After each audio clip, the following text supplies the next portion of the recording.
സമയം സന്ധ്യയോടടുക്കാറായി. കാട്ടിൽ മരങ്ങളിൽ നിന്നും ഫലങ്ങൾ ശേഖരിച്ചു കൊണ്ടിരുന്ന ആ ഗ്രാമീണ സ്ത്രീ അത് തന്റെ കൊട്ടയിലാക്കുകയും തിരിച്ചു ഗ്രാമത്തിലേക്കുള്ള നടത്തം ആരംഭിക്കുകയും ചെയ്തു. കുറെ സമയം പിന്നിട്ടു. കാട് ഇരുൾ കൊണ്ട് വ്യാപിതമായി. അതിവേഗം കാട് മറികടന്നുകൊണ്ട് തന്റെ ഗ്രാമത്തിലെത്താൻ ആ സ്ത്രീ വേഗത്തിൽ നടക്കുവാൻ തുടങ്ങി. ചീവീടുകളുടെയും മറ്റു പലതരം പ്രാണികളുടെയും ശബ്ദത്താൽ കാട് പ്രതിധ്വനിച്ചു നിന്നു. എന്നാൽ അവൾ അറിയുന്നുണ്ടായിരുന്നില്ല ഒരു വലിയ അപകടം അവളെ പിന്തുടർന്നു വരുന്നുണ്ടെന്നുള്ള കാര്യം. കാട്ടിൽ പ്രതിധ്വനിച്ചു നിന്നിരുന്ന ചീവീടുകളുടെയും മറ്റു പ്രാണികളുടെയും ശബ്ദമെല്ലാം ദൂരെ നിന്നും നിലച്ചു വരാൻ ആരംഭിച്ചു. കാടിന്റെ ആ അപായപ്പെടുത്തുന്ന നിശബ്ദത അവസാനം ആ ഗ്രാമീണ സ്ത്രീയിലേക്ക് വന്നെത്തി. പെട്ടെന്നുള്ള നിശബ്ദതയിൽ പരിഭ്രാന്തി പൂണ്ട ആ ഗ്രാമീണ സ്ത്രീ ഒന്ന് പിന്തിരിഞ്ഞു നോക്കിയപ്പോൾ അവൾ കണ്ടത് കുറ്റിച്ചെടികൾക്കിടയിൽ നിന്നും രണ്ട് തിളങ്ങുന്ന കണ്ണുകളെയാണ്. അതാ അവൾ വന്നെത്തിയിരിക്കുന്നു, കുമയോണിലെ നരഭോജി കടുവ.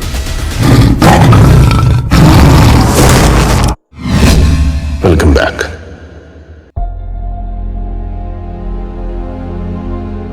അസ്സലാമു അലൈക്കും ആൻഡ് ഗുഡ് മോർണിംഗ്. കഥ ആരംഭിക്കുന്നതിനു മുമ്പേ കുറച്ചു കാര്യങ്ങൾ ആമുഖമായി പറയാൻ ഞാൻ ആഗ്രഹിക്കുന്നു. എഡ്വേർഡ് ജെയിംസ് കോർബറ്റ് എന്ന ജിം കോർബറ്റ്, ഇംഗ്ലീഷുകാരനായ അദ്ദേഹം ഉത്തരാഖണ്ഡിലെ നൈനിറ്റാളിലായിരുന്നു ജനിച്ചു വളർന്നത്. തന്റെ 4ാമത്തെ വയസ്സിലാണ് പിതാവ് മരണപ്പെടുന്നത്. വളരെയധികം കഷ്ടതയിലൂടെയും പട്ടിണിയിലൂടെയുമാണ് ജിമ്മും കുടുംബവും അതിനുശേഷം കടന്നു വന്നത്. വിശപ്പ് താങ്ങാനാവാതെ വന്നപ്പോഴാണ് ജിം എന്ന ആ കൊച്ചുബാലൻ ചെറുപ്രായത്തിൽ തന്നെ തോക്കെടുത്തുകൊണ്ട് കാട്ടിലേക്ക് വേട്ടയ്ക്കിറങ്ങുന്നത്. ഒരിക്കലും ഒരു വിനോദമായിട്ടായിരുന്നില്ല അദ്ദേഹം അതിനെ കണ്ടത്. മറിച്ച് തന്റെയും തന്റെ കുടുംബത്തിന്റെയും വിശപ്പ് ശമിപ്പിക്കാൻ വേണ്ടി മാത്രമായിരുന്നു അത്. വളരെ ധീരനും ക്ഷമാശീലനുമായ ഒരു വേട്ടക്കാരൻ എന്നതിനു പുറമെ ഒരു നല്ല എഴുത്തുകാരനും പ്രകൃതി സ്നേഹിയും കൂടെയാണ് ജിം കോർബറ്റ്. അദ്ദേഹം ഒരു ഇംഗ്ലീഷുകാരനാണെങ്കിൽ പോലും താൻ ജനിച്ചു വളർന്ന ഇന്ത്യയെ അത്യധികം സ്നേഹിക്കുന്ന ഒരു മഹാവ്യക്തിത്വം. ഒരുപാട് ഗ്രാമങ്ങളുടെ ഉറക്കം കെടുത്തിയ ഗ്രാമവാസികൾ വീടുകളിൽ നിന്ന് പോലും പുറത്തിറങ്ങാൻ ഭയപ്പെട്ടിരുന്ന ഭീതി സൃഷ്ടിച്ച നരഭോജികളായ കടുവകളെയും പുലികളെയും അദ്ദേഹം തന്റെ ജീവൻ പണയപ്പെടുത്തിക്കൊണ്ട് പിന്തുടർന്ന് വേട്ടയാടി വകവരുത്തിയിട്ടുണ്ട്. പണ്ടുകാലങ്ങളിലൊക്കെ രാജാക്കന്മാരും വെള്ളക്കാരും വിനോദത്തിനു വേണ്ടിയിട്ടും ആഹ്ലാദത്തിനു വേണ്ടിയിട്ടും കാട്ടിൽ വന്യജീവി വേട്ട നടത്തുമായിരുന്നു. എന്നാൽ അതിനെയെല്ലാം ശക്തമായി തന്നെ എതിർത്തിട്ടുണ്ട് ജിം കോർബറ്റ്. മനുഷ്യജീവന് ഭീഷണിയാകുമ്പോൾ മാത്രമാണ് കടുവകളെയും വന്യജീവികളെയും വേട്ടയാടാവൂ എന്ന് അദ്ദേഹം കൂട്ടിച്ചേർത്തു. അദ്ദേഹം തന്നെ പറയുന്നുണ്ട്, കടുവ എന്നത് അസാമാന്യ കഴിവും സാമർഥ്യവും ബുദ്ധിയും ധീരതയുമുള്ള ഒരു ജീവിയാണ്. അതിനു വംശനാശം സംഭവിച്ചാൽ ഇന്ത്യയുടെ ഏറ്റവും വിലപ്പെട്ട വനസമ്പത്തിന്റെ ഒരു നാശമായിരിക്കും അത്. സാധാരണ കടുവകൾ തന്റെ വിശപ്പടക്കാൻ വേണ്ടിയും പെൺകടുവകൾ തനിക്കും തന്റെ കുട്ടികൾക്കുമുള്ള ആഹാരത്തിനു വേണ്ടിയുമാണ് മൃഗങ്ങളെയും മറ്റും വേട്ടയാടാറുള്ളത്. പെൺകടുവകൾ തന്റെ കുട്ടികളെ ശല്യം ചെയ്യുന്ന മനുഷ്യരെയും വകവരുത്താറുണ്ട്. എന്നാൽ വളരെ വിരളമായിക്കൊണ്ടാണ് കടുവകൾ നരഭോജികളായി മാറാറുള്ളത്. മനുഷ്യരക്തത്തോട് ഗാഢമായ പ്രണയം പൂണ്ടവർ, അല്ലെങ്കിൽ മനുഷ്യരെ നിരന്തരമായി വേട്ട ചെയ്ത് കൊല ചെയ്യുന്നവർ. ഇതിന് 2 കാരണങ്ങളാണ് പറയപ്പെടുന്നത്.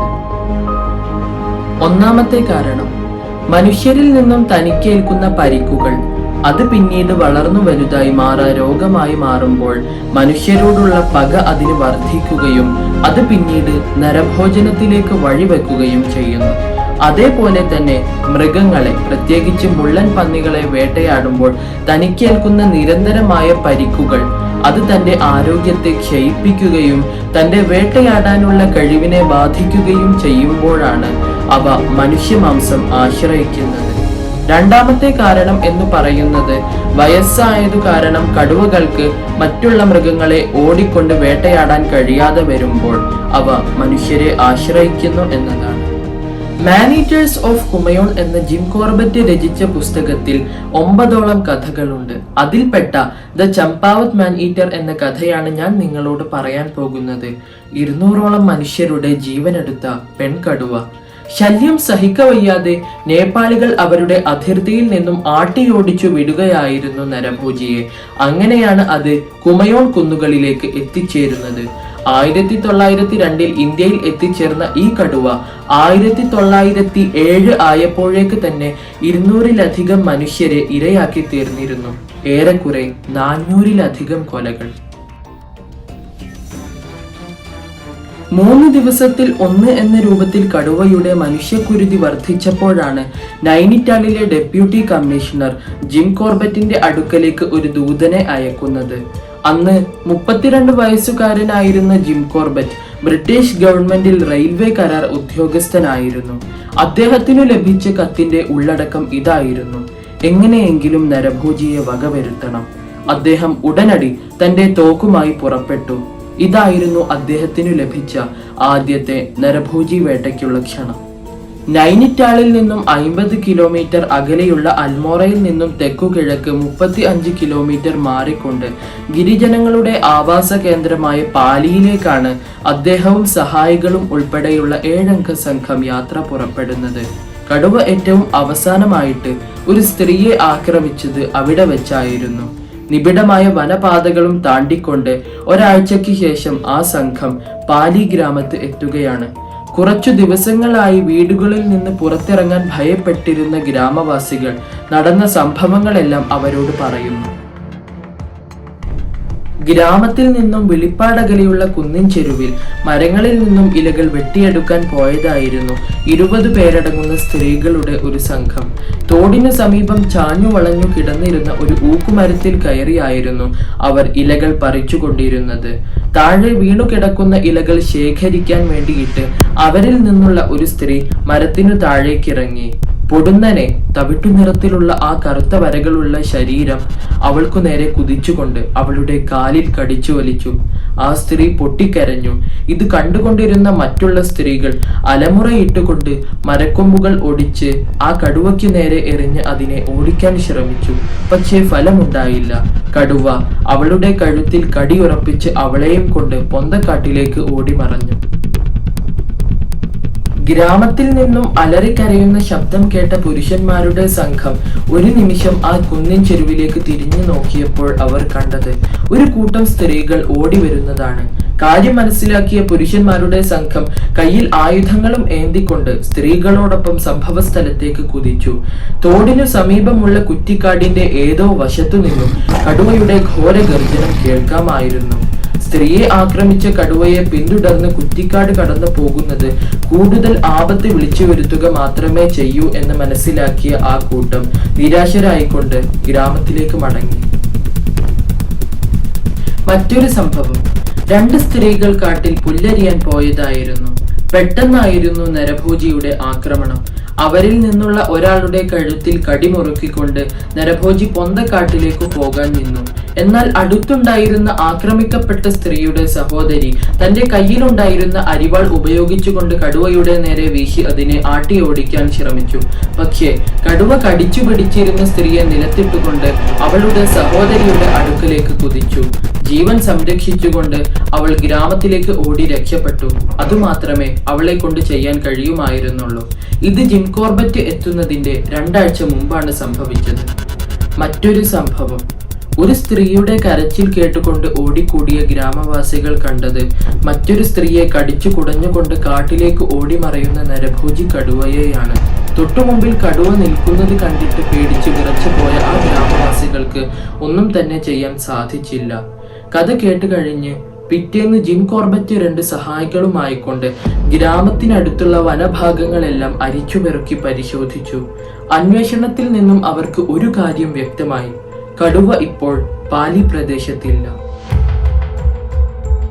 പിറ്റേന്ന് ജിം കോർബറ്റ് പാലിയിൽ നിന്നും 25 കിലോമീറ്റർ കിഴക്ക് മാറിയുള്ള ചമ്പാവതി ഗ്രാമത്തിലേക്ക് യാത്ര പുറപ്പെട്ടു. അന്ന് രാത്രി അവിടത്തെ സർക്കാർ അതിഥി മന്ദിരത്തിൽ കഴിച്ചുകൂട്ടി. പിറ്റേന്ന് രാവിലെ ആ വാർത്തയുമായി ഒരാൾ ഓടിക്കിതച്ചെത്തി: ചമ്പാവതി ഗ്രാമത്തിലെ ഒരു പെൺകുട്ടിയെ കടുവ പിടിച്ചിരിക്കുന്നു. പെട്ടെന്ന് തന്നെ സംഭവ സ്ഥലത്തേക്ക് കോർബറ്റ് അയാളോടൊപ്പം കുതിച്ചു. 1 മണിക്കൂറേ ആയിരുന്നുള്ളൂ സംഭവം നടന്നിട്ട്. 12ഓളം സ്ത്രീകൾ ഒരു തുറസായ സ്ഥലത്തെ ചെറുമരങ്ങളിൽ നിന്നും ചുള്ളിക്കമ്പുകൾ പറിച്ചു കൊണ്ടിരിക്കുകയായിരുന്നു. പെട്ടെന്നായിരുന്നു നരഭോജിയുടെ അപ്രതീക്ഷിതമായ ആക്രമണം സംഭവിച്ചത്. പെൺകുട്ടിയെ കടിച്ചുകൊണ്ടുപോയ സ്ഥലത്ത് രക്തം തളം കെട്ടി കിടക്കുന്നുണ്ടായിരുന്നു. തൊട്ടടുത്ത് നീലമുത്തുകളാൽ കോർത്ത മാലയുടെ പൊട്ടിച്ചിതറിയ കഷ്ണങ്ങളും. കടുവ പെൺകുട്ടിയെ വലിച്ചിഴച്ചുകൊണ്ട് പോയത് ഒരു കുന്നിൻ ചെരുവിലേക്കായിരുന്നു. പോയ വഴിയിൽ ചോരപ്പാടുകൾ അദ്ദേഹം കണ്ടു. കോർബറ്റ് ആ പാടുകൾ പിന്തുടർന്നു. അങ്ങനെ 3/4 കിലോമീറ്ററോളം അദ്ദേഹം ഒറ്റയടി പാതയിലൂടെ സഞ്ചരിച്ചു. കുന്നിന്റെ ഒരു വശത്തേക്കുള്ള വഴി മുൾച്ചെടികൾക്കിടയിലൂടെ നീണ്ടുപോകുന്നു. അദ്ദേഹം അത് കണ്ടു. മുൾച്ചെടികൾക്കിടയിൽ നിന്നും പെൺകുട്ടിയുടെ മുടിയിളകൾ. അദ്ദേഹം മുൾക്കാടിനിടയിലൂടെ ഇഴഞ്ഞു നീങ്ങി.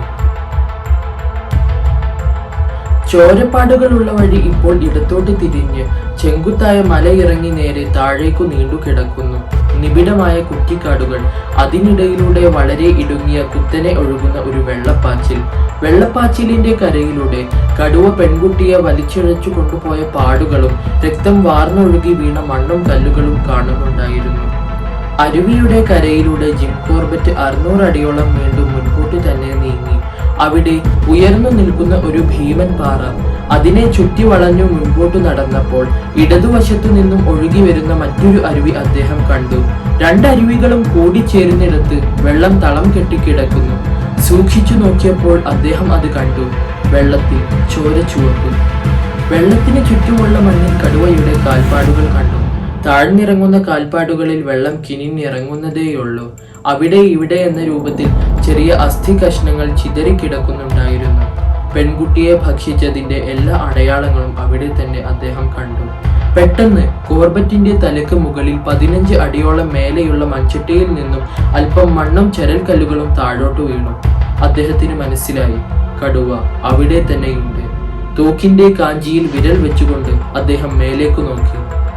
അവിടെയുള്ള കുറ്റിക്കാടുകളിൽ നിന്നും ചടുലമായ ഒരു ചലനം. കോർബറ്റ് ഓടി കാട്ടുപൊന്തയിൽ തൂങ്ങി മൺചട്ടിയിലേക്കു ചാടിക്കയറി. അവിടെ അല്പം മുമ്പ് വരെ ഞെരിഞ്ഞമർന്നു കിടന്നിരുന്ന നീളം പുല്ലുകൾ നിവർന്നു വരുന്നതേ ഉണ്ടായിരുന്നുള്ളൂ. അവിടെ കിടന്നിരുന്ന കടുവ അല്പം നിമിഷങ്ങൾക്കു മുമ്പായിരിക്കണം സ്ഥലം വിട്ടത്. അദ്ദേഹം പിന്തിരിഞ്ഞില്ല. പാറക്കൂട്ടങ്ങളും ഒരാൾ പൊക്കത്തിലുള്ള പുല്ലുകളും ഉയർന്നു നിൽക്കുന്ന വിജനഭൂമിയിലേക്കാണ് കടുവ ഇപ്പോൾ പോയിരിക്കുന്നത്. പുല്ലുകളാൽ മൂടപ്പെട്ട വനഭൂമിയിൽ അഗാധഗർത്തങ്ങൾ ഉറപ്പാണ്. പാറകളുടെ വിള്ളലുകളിൽ കടുവയ്ക്ക് ഒളിച്ചിരിക്കാൻ മടകളും അനവധിയുണ്ട്. കോർബറ്റ് കരുതലോടെ നീങ്ങി. നീട്ടിപ്പിടിച്ച തോക്കുമായി കണ്ണും കാതും കൂർപ്പിച്ചുകൊണ്ടുള്ള ചുവടുവെപ്പുകൾ. ഒരടി തെറ്റിയാലോ, ഒരു നിമിഷത്തെ അശ്രദ്ധയുണ്ടായാലോ മതി. ചെന്നു വീഴുക അത്യഗാധമായ കൊക്കയിലേക്കാകാം, അല്ലെങ്കിൽ ക്രുദ്ധയായി മാറിയ നരഭോജിയുടെ വായിലേക്ക്. പെട്ടെന്ന് എവിടെ നിന്നോ കടുവയുടെ ഗർജനം മുഴങ്ങി. ഏറെ നേരമായി തന്നെ പിന്തുടർന്നു കൊണ്ടിരിക്കുന്ന വേട്ടക്കാരനെ ഓടിച്ചുവിടാനുള്ള ശ്രമം. കോർബറ്റ് മുൻപോട്ട് തന്നെ നീങ്ങി. കടുവയുടെ പുറകെയുള്ള ഈ യാത്ര തുടങ്ങിയിട്ട് ഏതാണ്ട് 4 മണിക്കൂർ ഏറെയായി. സമയം സന്ധ്യയാകുന്നു. ഒറ്റയ്ക്കുള്ള ആ അന്വേഷണം കോർബറ്റ് അവിടെ അവസാനിപ്പിച്ചു. ഇനി നാളെ അവർ ഗ്രാമത്തിലേക്ക് മടങ്ങി. അടുത്ത ദിവസം ജിം കോർബറ്റ് തന്ത്രം മാറ്റിപ്പിടിച്ചു. കടുവയെ പിന്തുടർന്നു കൊണ്ടുള്ള യാത്ര ഗുണകരമാകില്ല. ഇനിയുള്ള വഴി കടുവയെ കാടിളക്കി പുറത്ത് ചാടിക്കുക തന്നെ. അതിനുള്ള സ്ഥലം അദ്ദേഹം തലേന്നു തന്നെ കണ്ടുവച്ചിരുന്നു. പിറ്റേന്ന് ഉച്ചയോടെ പാലിയിൽ നിന്നും ചമ്പാവതിയിൽ നിന്നും സമീപ ഗ്രാമപ്രദേശങ്ങളിൽ നിന്നും 300ഓളം പുരുഷന്മാരെ അദ്ദേഹം വിളിച്ചു കൂട്ടിക്കൊണ്ട് കാട്ടിലേക്ക് പുറപ്പെട്ടു. അവരുടെ കൈകളിൽ ശബ്ദമുണ്ടാക്കാൻ ആവശ്യമായ വടികളും കുന്തങ്ങളും തോക്കും ലോഹപാത്രങ്ങളും ഉണ്ടായിരുന്നു. ചുറ്റിലും കുന്നുകൾ ഉയർന്നു നിൽക്കുന്ന അർദ്ധവൃത്താകൃതിയിലുള്ള ഒരു തുറസായ സ്ഥലം. അതിനു മധ്യത്തിൽ അഗാധമായ ഒരു മലയിടുക്ക്. അതിലൂടെ പടിഞ്ഞാറിൽ നിന്നും ഒഴുകി വരുന്ന ഒരു ചെറിയ അരുവി. സ്ഥലത്തിന്റെ വടക്കുഭാഗത്ത് പൈൻ മരങ്ങൾ വളർന്നു നിൽക്കുന്ന ഒരു കുന്നിൻ തട്ട്. അരുവി അവിടെ എത്തുമ്പോൾ ഒരു വലിയ പാറയെ ചുറ്റിക്കൊണ്ട് കുന്നിൻ തട്ടിന് അഭിമുഖമായിട്ടാണ് സഞ്ചരിക്കുന്നത്. ഗ്രാമീണരെ ചുറ്റുമുള്ള കുന്നിൻ ചെരുവിൽ അർദ്ധവൃത്താകൃതിയിൽ നിർത്തിക്കൊണ്ട് ജിം കോർബറ്റ് പൈൻ മരങ്ങൾ വളർന്നു നിൽക്കുന്ന കുന്നിൻ തട്ടിൽ നിലയുറപ്പിച്ചു. ശബ്ദകോലാഹലങ്ങൾ കേട്ട് കടുവ പുറത്തു ചാടി അരുവിയിലൂടെ രക്ഷപ്പെടാൻ ശ്രമിക്കുമെന്നും അത് അരുവിയിലൂടെ നേരെ പൈൻ മരങ്ങൾ വളർന്നു നിൽക്കുന്ന കുന്നിൻ തട്ടിലേക്ക് ഓടിവരുമെന്നുമായിരുന്നു കണക്ക് കൂട്ടൽ. എല്ലാം തയ്യാറായപ്പോൾ ജിം കോർബറ്റ് തന്റെ തൂവാല എടുത്തു വീശി അടയാളം നൽകി. പിന്നീടുള്ള 15 മിനിറ്റുകൾ ഗ്രാമീണരുടെ കാതടപ്പിക്കും വിധത്തിലുള്ള ശബ്ദഘോഷമായിരുന്നു. വെടിയുതിർത്തും ലോഹപാത്രങ്ങളാൽ ശബ്ദമുണ്ടാക്കിയും അവർ കാട്ടിലേക്ക് കല്ലുകൾ വലിച്ചെറിഞ്ഞു. ആ ശബ്ദപ്രളയത്തിൽ മലനിരകളും താഴ്വരകളും പ്രകമ്പനം കൊണ്ടു. പെട്ടെന്ന് ഏതാണ്ട് 300 അടിയോളം ദൂരെ ക്രുദ്ധയായ കടുവ പ്രത്യക്ഷപ്പെട്ടു. അസ്വസ്ഥയായ അവൾ ഒരു നിമിഷം കുറ്റിക്കാടുകളുടെ ഓരത്ത് ശങ്കിച്ചു നിന്നു. ശബ്ദകോലാഹലം തുടർന്നു കൊണ്ടേയിരുന്നു.